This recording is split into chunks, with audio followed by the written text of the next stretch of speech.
227761. This is the Tan Talk Radio Network. We are back to Moments of Clarity with Tiffany Werner. To join in the discussion, call 866-826-1340. Now, here's Tiffany Werner. And if you're just tuning in, this is Moments of Clarity. My name's Tiffany Werner. I'm a licensed mental health counselor, and I'm your host. And today we are talking about surviving abuse and being a survivor of so many things. But not only that, my guest is working in probation officer. She started in the field of psychology. And then as she was learning about everything, had her triggers resurface. And how scary that would have been and I'm sure that a lot of you could relate to that. And I want to welcome back to Moments of Clarity, Jessica Wilkinson. And Jessica, thank you so much. My pleasure. It's really great to be here with you. And I want to welcome callers to call in. 866-826-1340, 866-826-1340. And we are on live from 12 to 1 Eastern Standard Time. Call in, ask any questions, 866-826-1340. And so, Jessica, where we left off, we were talking about, how scary and like coping skills and what do people do when you were going through that. I know EMDR works. I'm certified with that, and I'm a trauma-informed care, but I didn't have any memories resurface, not like that. So, just out of your opinion.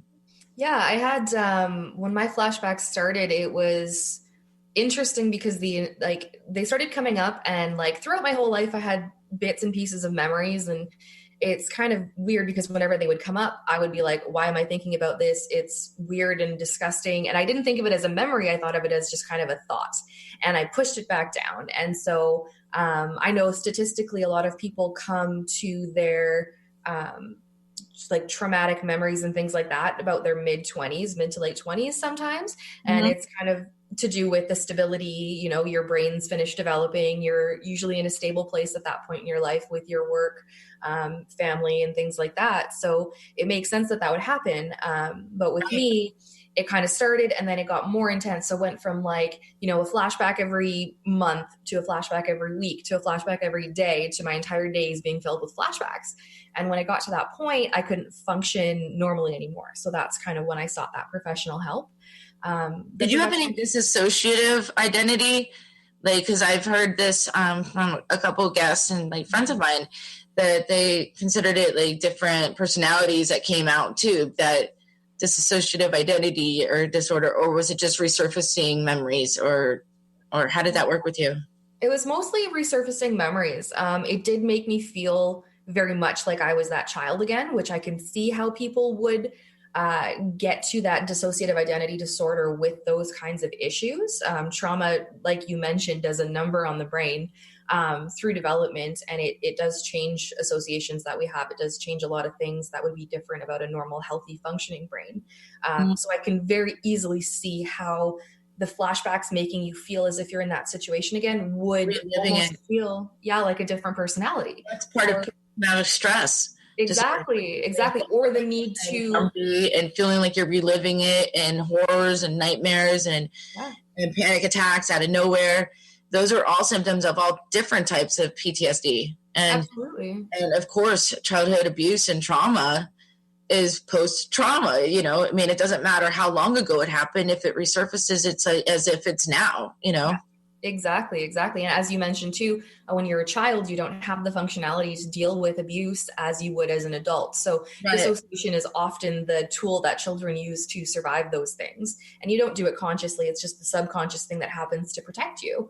Right. And when it resurfaces, you could be 40 years old or something, but it resurfaces at the age that you were when the trauma happened. So all of a sudden you're reliving these emotions as an 8-year-old child or as a 5-year-old or whatever, not understanding, sobbing as a 40-year-old person, maybe even older, because you're remembering it through the eyes that you were when the trauma happened.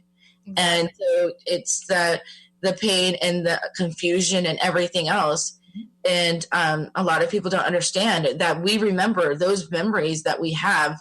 We remember it from the age we were when the trauma happened.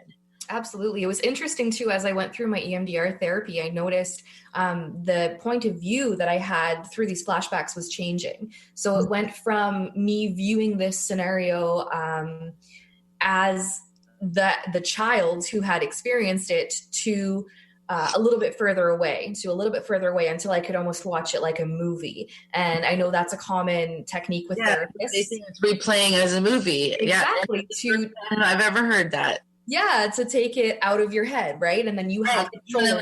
They want to go back and have that timeline too, like to start the movie over again, so that the gaps in memory kind of get through there. I heard so many times they say it's like a movie reel that plays over and over and over again, and then the gaps they start over and like replay the movie, and it's like a reel, like a movie, like. Very much so. And I noticed that the therapist I was working with. It's so weird how it's described the same words from people that don't even know each other, didn't read the books, say the same, they talk the same talk. They say they have the same language. When I wrote the book and the survivor group, it's like I almost wanted, I had the survivor group. I put them all in the same room because I'm like, you guys all speak the same language and you don't know each other. And I put them in there and they like use words like bubble, or felt like in a bubble, or felt contaminated, or, just in a movie, there's things like that. And I was like, I got to put you guys all in the same room and see this. Like, and they were so comforted by like, wow, you actually talk my language. You speak how I think. And I mean, I'm talking about billionaires to entrepreneurs to head nurses. I mean, these weren't just, people that didn't like move forward in life and succeed in some way, you know what I mean? Not saying like, but these were people that, were successful in life and everything. And then it came back, or that they had to live with these traumas and just finally decided, I can't take it anymore.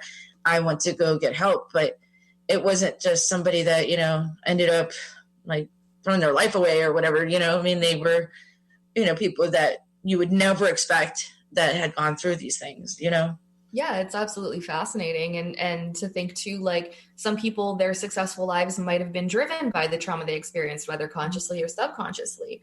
It instills that you have to provide some value to someone in order to be a successful person, or in order to have a successful life or a good life. It's interesting too, what you say about all of these words that come together, like one of the most effective aspects of the therapy that I went through as well after the EMDR was group therapy for PTSD, and sitting in a room with people, who had experienced very similar things. We're dealing with very similar things, but we're all at different stages of healing. Right. Through that, it was very interesting because I was then able to use my experiences to help the people who were just coming to their healing. And I was comforted by the people who had gone further than I had in their healing. Right. So it was that was the survivor group too. And not everyone, to help someone else is healing all on its own. Absolutely. Not only that, but to hear that you're not alone and how every different level is different.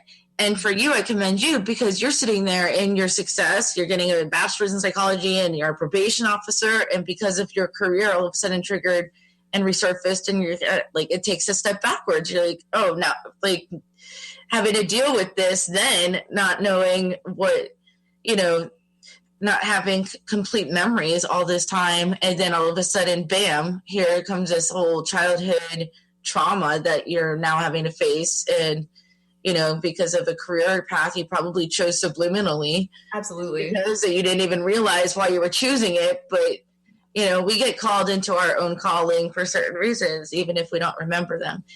Absolutely. I want to welcome callers to call in. 866-826-1340. 866-826-1340. And if you're listening to us on the radio, you want to stream live, it's at tantalk1340.com. Unfortunately, because of the pandemic, I am not live in studio, but we are still on live, and tantalk1340.com and 866-826-1340. Call in, share a story, give us some feedback. 866-826-1340. And Jessica, I commend you on everything. And and everything that you've been doing. It's just amazing. I mean, I there was some things like I could relate to just on a different level. You know, I lost my parents when I was young, and a lot of my childhood was erased. Just I couldn't remember a lot of childhood memories. And then I start writing this book. I'm kind of wondering, oh God, what happened to me? What can I remember? But it's just the ADHD and stuff. I started, and then I became a mother myself, and then I'm yelling at them like, stop moving slow as molasses, or pick up your broom, or I don't know. And I'm thinking, these are not my words. And I guess it was just more that it wasn't a hard childhood, but traumatically losing my parents so fast, my brain erased a lot of good memories, and it took a while to remember them because I was so traumatized by their death, you know?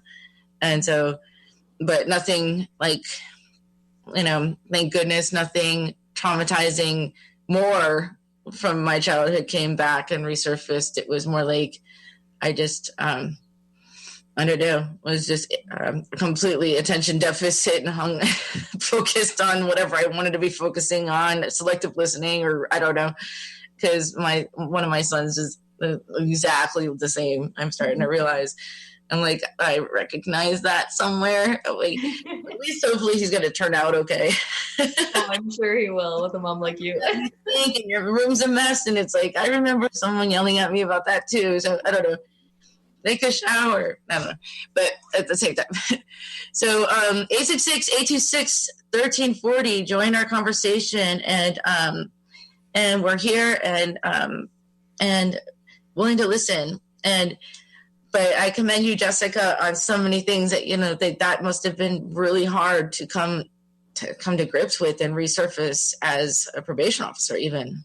Mm-hmm. Yeah, as you mentioned, like a lot of people don't have memories or things, like it all kind of gets intermixed together and almost erased from a block as opposed to just the little traumatic bits. So it quite often felt to me like I was sprung up out of nowhere. Like my entire childhood was a black hole. And, you know, that was really unfair because not only do I have this trauma from childhood, I don't get to remember anything good about it.